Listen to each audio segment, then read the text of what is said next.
Hello guys, मैं हूं साहिल और आप देख रहे हैं नीट एनसीईआरटी पीसीबी। यह वीडियो एक क्विक रिवीजन वीडियो है the digestion and absorption chapter का।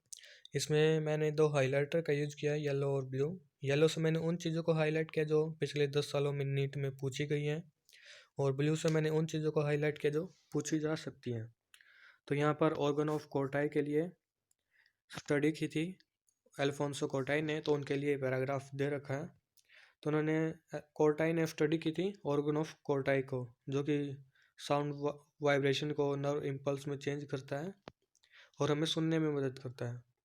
तो इन्होंने स्टडी की थी ऑर्गन ऑफ कोर्टाई पर। तो चलिए चैप्टर स्टार्ट करते हैं, digestion and absorption.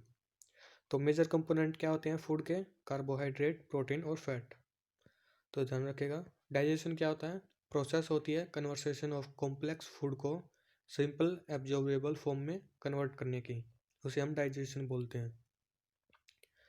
Digestive system होता है जिसमें एलिमेंट्री कैनाल होती है और एसोसिएटेड गैलैंड्स होते हैं। एलिमेंट्री कैनाल में क्या होता है? ये एक शुरू होती है माउथ से और ये पोस्टीरियरली थ्रू एनस से एंड होती है। तो माउथ लीड करता है बक्कल कैविटी और ओरल कैविटी में। ओरल कैविटी में टीथ होते हैं और मस्कुलर टंग होती है माउथ में, ओरल कैविटी जिसे हम बोलते हैं। जो टूथ होते हैं वो embedded in socket of jaw bone तो होते हैं हम, तो उसे हम थैकोडोंट बोलते हैं। फिर आता है जो मेजॉरिटी ऑफ मैमल्स होती है, उनमें क्या होता है कि जो टेम्परेरी मिल्क और डेसिडियस टीथ है वो रिप्लेस हो जाती हैं परमानेंट टीथ और अडल्ट टीथ से। तो इस टाइप की डेंटिशन को हम बोलते हैं डाइफोडोंट। फिर यहाँ पर ये डायग्राम दे रखा है, इसमें ये सिग्मोइड कॉलोन नया ऐड हुआ है, नया चेंज हुआ है एनसीईआरटी में, तो याद रखेगा। तो ह्यूमन बॉडी में कितने टीथ होते हैं? 32 परमानेंट टीथ होते हैं माउथ में। फिर 4 तरह के टीथ होते हैं, incision, canine, premolar and molars. जो ह्यूमन बेबी होता है उसमें प्रीमोलर्स नहीं होते हैं, उसमें सिर्फ मोलर्स, कैनाइन और इंसिजर ही होते हैं। याद रखिएगा आप इस बात को। Dental formula of human is 2123 into 2 होता है। जो हमारे टीथ होते हैं उसके ऊपर एक इनेमल होता है, हार्ड होता है ये, और मैस्टिकेशन ऑफ फूड में मदद करता है, चबाने में मदद करता है। फिर जो हमारी टंग होती है वो हमारी ओरल कैविटी में फ्रेनुलम से जुड़ी हुई होती है, जो कि फ्लोर होता है ओरल कैविटी का। फिर जो हमारी टंग है वो उस पर पैपिले जैसी स्मॉल प्रोजेक्शन होती हैं जो टेस्ट बर्ड बियर करती हैं। फिर उसके नीचे आते हैं। फिर जो ओरल कैविटी होती है वो शॉर्ट फेरेंक्स में जाकर खुलती है, जो कि कॉमन पासेज है फूड और एयर का। फिर उसके नीचे आते हैं जो ओसोफेगस होती है, ट्रैकिया विंड पाइप होती है, वो ओपन इनटू फेरेंक्स, जो फेरेंक्स में खुलती है। तो एक कार्टिलेजिनस फ्लैप होता है जिसे हम एपिग्लोटिस बोलते हैं, वो प्रिवेंट करता है entry of food into the glottis, जो कि ओपनिंग होती है विंड पाइप में जाने से रोकता है एपिग्लोटिस फूड को। फिर आता है जो स्टोमक होता है, वो जे शेप होता है, जे से बैग जिसे हम बोलते हैं वो स्टोमक होता है।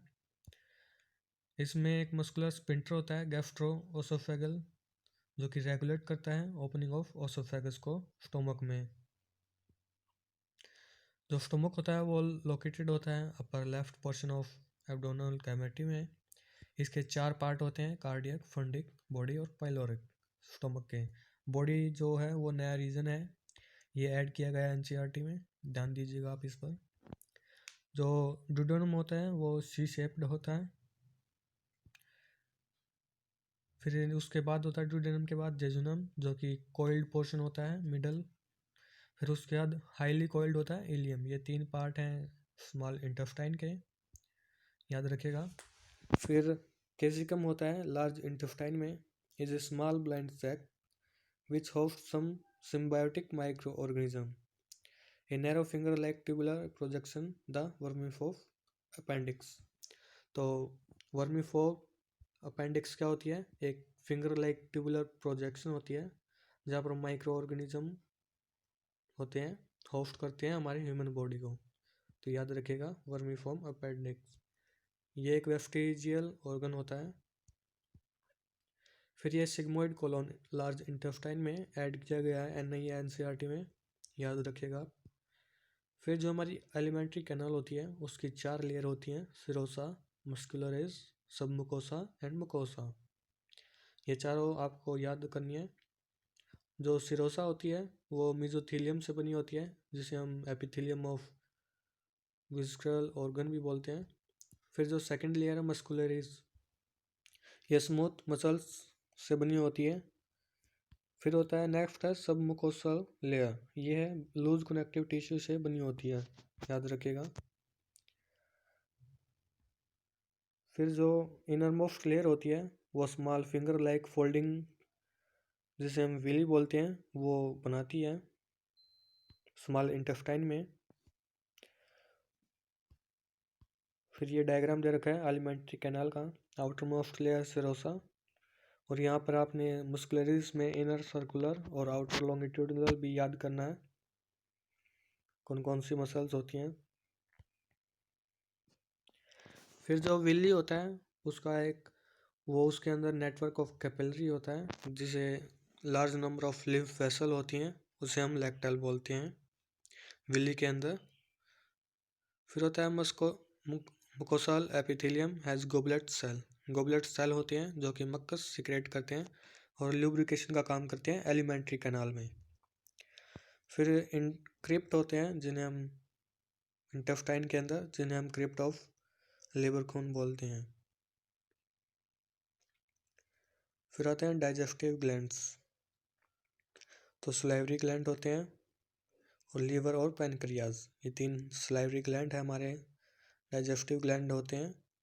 तो सलाइवा के अंदर आते हैं 3 ग्लैंड होते हैं सलाइवा के, पैराटॉइड ग्लैंड जो कि चिक के अंदर होता है, सब मैक्सिलरी और सब मैंडिबुलर होता है जो लोग की लोअर जॉ में होता है, और सब लिंगुअल होता है जो कि बिलो द टंग होता है। तो ये 3 ग्लैंड होते हैं सलाइवा के लिए। फिर आता है लीवर, लीवर लार्जेस्ट ग्लैंड है बॉडी वेट के तौर पर, 1.2 से 1.5 kg इसका वेट होता है।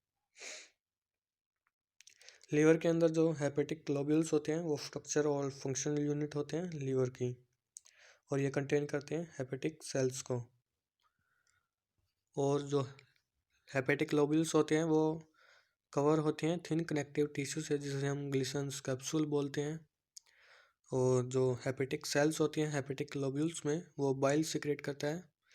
तो हम सीधे तौर पर कह सकते हैं कि जो लीवर होता है वो बाइल सिक्रेट करता है, और ये जो बाइल है ये स्टोर होता है गॉल ब्लैडर में। ये एक मस्कुलर बैग होता है गॉल ब्लैडर। तो जो डक्ट होती है गॉल ब्लैडर की उसे हम सिस्टिक डक्ट बोलते हैं, और जो हेपेटिक डक्ट होती है वो लीवर के लिए यूज़ होती है, ध्यान दीजिएगा। और ये दोनों दोनों हेपेटिक डक्ट और सिस्टिक डक्ट मिलकर बाइल डक्ट की फॉर्मेशन करती हैं। जो बाइल डक्ट होती है पैनक्रियाटिक डक्ट से मिलकर ये ड्यूडेनम में ओपन होते हैं, स्मॉल इंटेस्टाइन के ड्यूडेनम ओपन होते हैं, जिसे हम हेपेटोपैनक्रियाटिक डक्ट बोलते हैं। और ये गार्ड होती है स्पिंटर से, जो कि नाम है स्पिंटर ऑफ ओडाई। ये नीट में पूछा गया था ये सवाल, आप ध्यान दीजिएगा। जो ड्यूडेनम है वो सी शेप्ड है। तो ये डायग्राम दे रखा है, इसमें आप देखिए गॉल ब्लैडर है सबसे ऊपर, तो इसकी डक्ट है उसे हम सिस्टिक डक्ट बोलेंगे। जो लीवर है डक्ट उसे हम हेपेटिक डक्ट बोलेंगे, और ये दोनों मिलकर बाइल डक्ट की फॉर्मेशन करती हैं। और यहाँ पर पैनक्रियाज की जो डक्ट है ये दोनों मिलकर हेपेटोपैनक्रियाटिक डक्ट बनाती हैं, बाइल डक्ट और हेपेटिक पैनक्रियाटिक डक्ट, ध्यान दीजिएगा। और ये दो हेपेटोपैनक्रियाटिक डक्ट ड्यूडेनम में ओपन होती है। फिर आता है डाइजेशन ऑफ फूड। जो हमारे माउथ में होता है सलाइवा होती है, वो लुब्रिकेट और अडहेरिंग द मैस्टिकेटेड फूड, जो चबाए हुए फूड होती है उसको लुब्रिकेट करती है और जोड़ने का काम करती है जो भी चबाया हुआ फूड होता है। तो उसे हम बोलस बोलते हैं। जो चबाया हुआ फूड होता है, लुब्रिकेटेड फूड होता है, उसे हम बोलस बोलते हैं, ध्यान दीजिएगा। डिग्लूटेशन और स्वॉल्विंग क्या होती है? जो फूड होता है माउथ से ओसोफेगस की तरफ जाता है, उसे हम डिग्लूटेशन बोलते हैं। वो किस कारण से होता है? Successive waves of muscular contraction, जिसे हम पेरिस्टाल्सिस बोलते हैं। फिर जो सलाइवा होती है वो सिक्रेट करती है ओरल कैविटी के अंदर, उसमें कुछ इलेक्ट्रोलाइट होते हैं जैसे कि सोडियम, पोटाशियम, क्लोरीन, और ये हाइड्रोकार्बोनेट आयन। एंजाइम, इसमें सलाइवा के अंदर दो एंजाइम होती हैं, सलाइवरी अमाइलेज जिसे हम पेटाइलिन बोलते हैं, और लाइजोजाइम जो कि एंटी बैक्टीरियल होती हैं, lysozyme. Chemical process of digestion is initiated in oral cavity. तो माउथ के अंदर जो सलाइवरी अमाइलेज होती है वो स्टार्च का हाइड्रोलाइसिस करती है, और उसके अंदर पीएच होती है 6.8 माउथ के अंदर, जो कि हाइड्रोलाइज करके माल्टोज में कन्वर्ट करती है स्टार्च को। लाइजोजाइम क्या होती है? एंटीबैक्टीरियल एजेंट होती है लाइजोजाइम। तो ये रिएक्शन दे रखी है, सलाइवरी अमाइलेज पेटाइलिन 6.8 होती है पीएच, स्टार्च को माल्टोज में कन्वर्ट कर रही है। जो गैस्ट्रिक ग्लैंड होते हैं हमारे स्टमक के अंदर, तो 3 तरह के ग्लैंड होते हैं। ग्लैंड में 3 तरह की सेल होती हैं। मक्कस नेक सेल जो कि मक्कस सिक्रेट करती है। दूसरी है पेप्टिक और चीफ सेल जो कि प्रो एंजाइम पेप्सिजोन सिक्रेट करती है। फिर तीसरी है पेरिएटल और ऑक्जेंटिक सेल जो कि सिक्रेट करते हैं HCl, और इंट्रिंसिक फैक्टर जो कि फैक्टर इसेंशियल होता है एब्जॉर्प्शन ऑफ विटामिन B12 के लिए। हमारे जो स्टोमक होता है वो स्टोर करता है फूड को 4 से 5 घंटे के लिए। स्टोमक के क्या होता है कि जो फूड होता है वो एसिड के साथ मिल जाता है, और उस स्टोमक के अंदर एक मूवमेंट चली हुई होती है वाल्स के द्वारा, और वो जो फूड होता है वो पूरा एसिड के साथ मिक्स हो जाता है, और उसे हम चाइम बोलते हैं। तो याद रखेगा।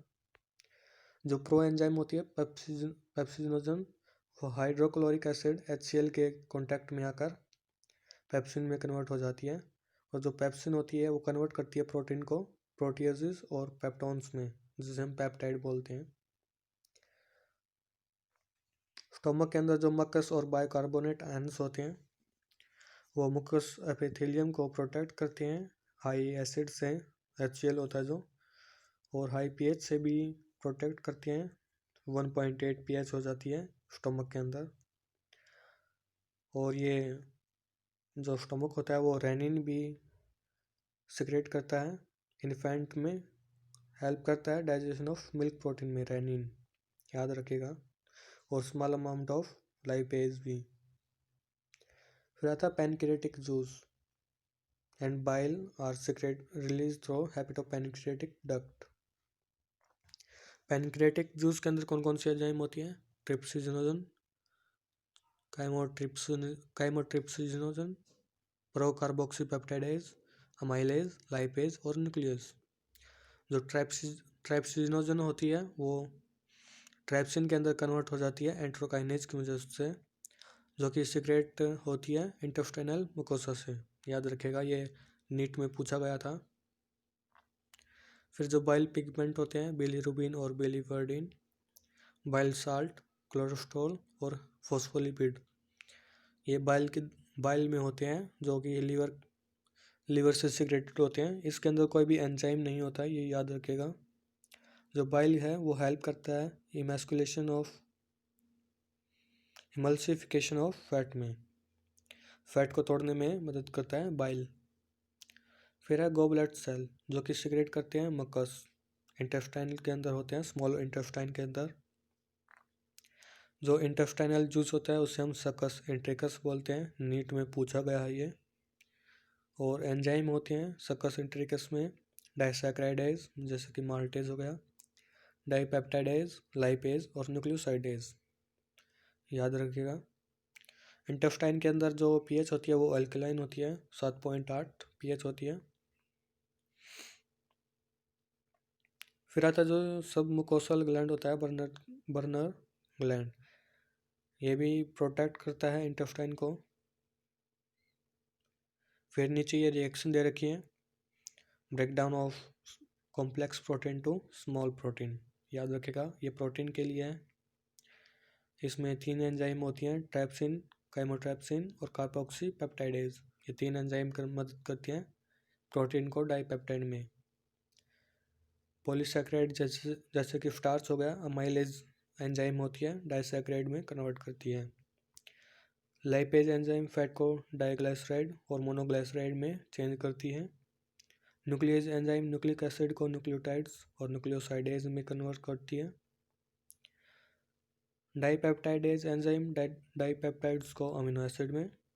माल्टेज जो होती है माल्टोज को ग्लूकोज में। लैक्टेज एंजाइम लैक्टेज को ग्लैक्टोज में। और सुक्रेज एंजाइम जो होती है सुक्रोज को ग्लूकोज फ्रक्टोज में कन्वर्ट करती है।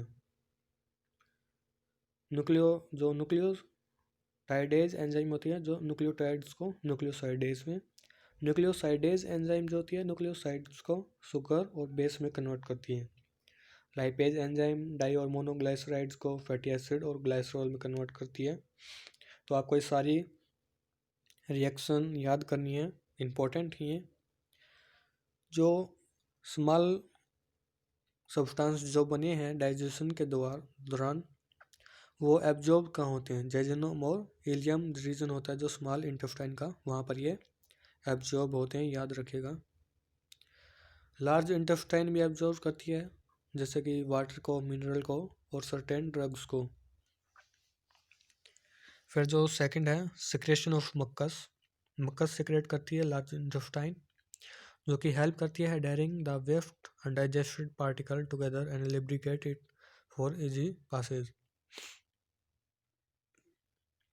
मक्कस सिक्रेट करती है ताकि एडेयर कर सके उन अनवेस्ट पार्ट को जो डाइजेस्ट नहीं हुए हैं उन पार्ट को एडेयर करती है और लुब्रिकेट करती है ताकि वो इजी पासेज हो सके उनका। तो यहाँ पर ये कैलोरीफिक वैल्यू दे रखी है प्रोटीन के लिए, कार्बोहाइड्रेट के लिए और फैट के लिए। कैलोरी और जूल क्या होता है कि अमाउंट ऑफ एनर्जी होती है जो require to raise the temperature of 1 gram of water by 1 degree Celsius, याद रखिएगा। फिर यहाँ पर ग्रोस कैलोरीफिक वैल्यू दे रखी है 4.1 कार्बोहाइड्रेट के लिए, 5.65 किलो कैलोरी प्रोटीन के लिए, 9.45 किलो कैलोरी फैट के लिए। यहाँ पर फिजियोलॉजिक वैल्यू भी दे रखी है 4 किलो कैलोरी कार्बोहाइड्रेट के लिए, 4 किलो कैलोरी प्रोटीन के लिए और 9 किलो कैलोरी फैट के लिए। एब्जॉर्प्शन ऑफ डाइजेस्टेड प्रोडक्ट, तो सिंपल डिफ्यूजन के जरिए जो एब्जॉर्ब होते हैं पार्टिकल वो हैं मोनोग्लाइसराइड जैसे कि ग्लूकोज हो गया, अमीनो एसिड हो गए और सम इलेक्ट्रोलाइट जैसे कि क्लोरीन आयन हो गया, ये सिंपल डिफ्यूजन के जरिए एब्जॉर्ब होते हैं। फैसिलिटेटेड ट्रांसपोर्ट के जरिए और कैरियर प्रोटीन के जरिए जो एब्जॉर्ब होते हैं वहाँ ग्लूकोज, अमीनो एसिड, ये एक एब्जॉर्ब होते हैं with the help of carrier protein, उसे हम फैसिलिटेटेड ट्रांसपोर्ट बोलते हैं। फिर एक्टिव ट्रांसपोर्ट के जरिए एब्जॉर्ब होते हैं amino acid, monoglyceride like glucose, saccharide like glucose, electrolyte like Na and absorb in blood stream, active transport के जरिए। फिर जो फैट होते हैं फैटी एसिड एंड ग्लाइसरॉल वो माइसेली की फॉर्मेशन करते हैं। They are reform into very small protein coated fat globules जिन्हें हम चाइलोमाइक्रोन बोलते हैं, और ये ट्रांसपोर्ट होते हैं लिम्फ वेसल्स में, जो कि लैक्टल्स हमें पढ़ा था विल्ली के अंदर होता है, स्मॉल इंटेस्टाइन के अंदर होती है। तो ये लिम्फ वेसल्स जो एब्जॉर्ब किया है फैट ग्लोब्यूल्स को वो ब्लड स्ट्रीम में ट्रांसपोर्ट कर देती हैं। यहाँ पर स्टोमक के अंदर ये एक चीज़ दे रखी है जो अल्कोहल होती है वो स्टोमक के अंदर डाइजेस्ट होती है, याद रखिएगा। और माउथ के अंदर 30% ऑफ स्टार्च डाइजेस्ट होता है। डिफिशिएशन एक वॉलेंट्री प्रोसेस है, याद रखिएगा। फिर आता है disorder of digestive system. Jaundice क्या होता है? लीवर इज अफेक्टेड होता है, स्किन और आई का कलर येलो हो जाता है क्योंकि डिपॉजिट हो जाता है बाइल पिगमेंट का स्किन और आई के अंदर, उसे हम जॉन्डिस बोलते हैं। वॉमिटिंग क्या होता है? इजेक्शन होता है, जो कि हमारा जो खाया हुआ फूड है वो इजेक्शन होता है उस फूड का माउथ के जरिए। वॉमिट सेंटर होता है मेडुला के अंदर और ये फीलिंग प्रोड्यूस करता है नोजिया वॉमिटिंग से पहले, याद रखेगा। डायरिया क्या होता है? Abnormal frequency of bowel movement. Peristalsis जो हमने पढ़ा था उस बाउल मूवमेंट कहते हैं, और एबनॉर्मल फ्रीक्वेंसी होती है वो पेरिस्टाल्सिस की, और ये लिक्विडिटी इंक्रीज कर देता है फेशियल डिस्चार्ज की, जिससे पानी की कमी हो जाती है, और reduce the absorption of food भी कर देता है डायरिया के अंदर। ज़्यादातर हम इसे दस्त बोलते हैं, दस्त। कॉन्स्टिपेशन होता है, faeces are retain within the colon, क्योंकि बाउल मूवमेंट होती है वो इरेगुलर हो जाती है। फिर आता है indigestion, food is not properly digested indigestion के अंदर, और ये होता है inadequate enzyme secretion, anxiety, food poisoning और ओवर ईटिंग, और स्पाइसी फूड ज़्यादा खाने से इंडाइजेशन हो जाता है, फीलिंग ऑफ फुलफुलनेस। फिर आता है पैम, प्रोटीन एनर्जी मेल न्यूट्रिशन, ये इसकी फुल फॉर्म है। ये अफेक्ट करता है इन्फेंट और चिल्ड्रंस को, और प्रोड्यूस करता है मैरस्मस और क्वाशियोरकर।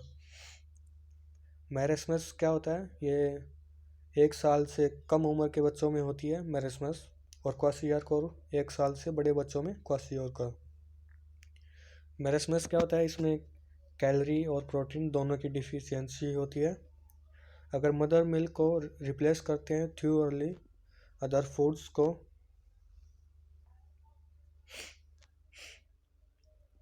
तो प्रोटीन और कैलोरी की डिफिशियंसी होती है।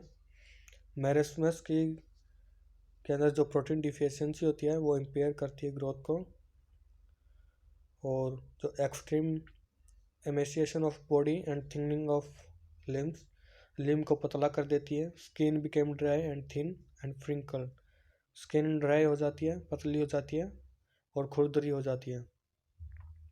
मैरस्मस के अंदर ग्रोथ रेट होता है, वो बॉडी वेट होता है वो कम होने लग जाता है। फिर आते हैं क्वाशियोरकर पर, ये 1 साल से ज़्यादा बड़े बच्चों में होती है। इसमें सिर्फ प्रोटीन डिफिशियंसी होती है पर कैलोरी डिफिशियंसी नहीं होती है। अगर mother milk high calorific but low protein diet से चेंज हो जाए तो तब क्वाशियोरकर होता है बच्चों में। तो क्वाशियोरकर में क्या होता है? वेस्टिंग ऑफ मसल्स जो होती हैं वो टाइट हो जाती हैं, लिम्स जो होती हैं वो पतली हो जाती हैं, और ग्रोथ और ब्रेन डेवलपमेंट होती है वो रुक जाती है। मैरस्मस क्वाशियोरकर के अंदर क्या होता है कि जो फैट होता है वो होता है, थोड़ा सा फैट स्किन के जो अंडर होता है वो रह जाता है, फिर वो सूजा हुआ दिखता है, एक्सटेंसिव ओडेमा जिसे हम बोलते हैं, swelling of the part of the scene, तो ओडेमा हो जाता है, स्वेलिंग हो जाती है क्वाशियोरकर के अंदर। अगर आपको ये वीडियो अच्छी लगे तो लाइक कीजिएगा, हमारे चैनल को सब्सक्राइब कीजिए और शेयर कीजिए अपने दोस्तों के साथ, अपने फेसबुक और व्हाट्सएप ग्रुप में।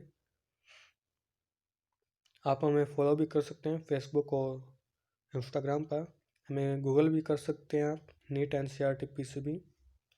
और इस चैप्टर का PDF मैं आपको वीडियो की डिस्क्रिप्शन में दे दूँगा, आप डाउनलोड कर सकते हैं।